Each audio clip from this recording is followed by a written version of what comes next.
ညာလေးတို့အိမ်ကနေပြီးတော့ပြန်နေကြိုဆိုလိုက်ပါတယ်ရှင်။တင်းညံတချင်နေတာမှကြားနေရရွယ်။ဒီလေအရန်တိုက်နေရပဲ။ဟဲမင်းညမိုးရေရွာလိုက်လို့ဘလောက်ပန်းလေးတောင်ပြင်နေ။တစ်နှစ်မှတစ်ခါပဲပြင်တဲ့ဘလောက်ပန်းလေးအရန်လာတာပဲ။ဝိစာနေရပဲဒီစံ။မိုးလိုက်တာအနလေးကကြိုက်ဆုံးပန်းလေးပဲ။ဟဲကိုတော့ရအောင်ဆိုနေကြရွယ်။ပြောနေကြရင်ဒီစံ။ညာလေးတို့ရွာဘက်တွေမှာလေတကြံလေးပြီဆိုလို့ရှိရင်ဒီလိုလှဲလေးတွေနဲ့လေစပိန်လေးနဲ့လေကြတယ်ဒီလိုမျိုးလေးပေါ့နော်မန်တက်တေးသေးလေးထိုးပြီးရှေ့ပတ်ကြရပေါ့နော်ဒါညာလေးတို့ဘက်ကရွာတွေရဲ့ထုံးနှံစင်လာတယ်ပြီးတော့တရွာနဲ့တွေ့ရမှာလေဒီလိုပျော်ပွဲရှင်ပွဲလေးလည်းကျင်းပပေးတယ်အရန်ပျော်ဖို့ကောင်းတယ်ညာလေးတို့ရွာလေးတွေကလေ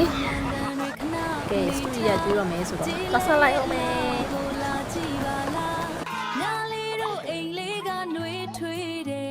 ပြောစရာတွေအများကြီးရှိ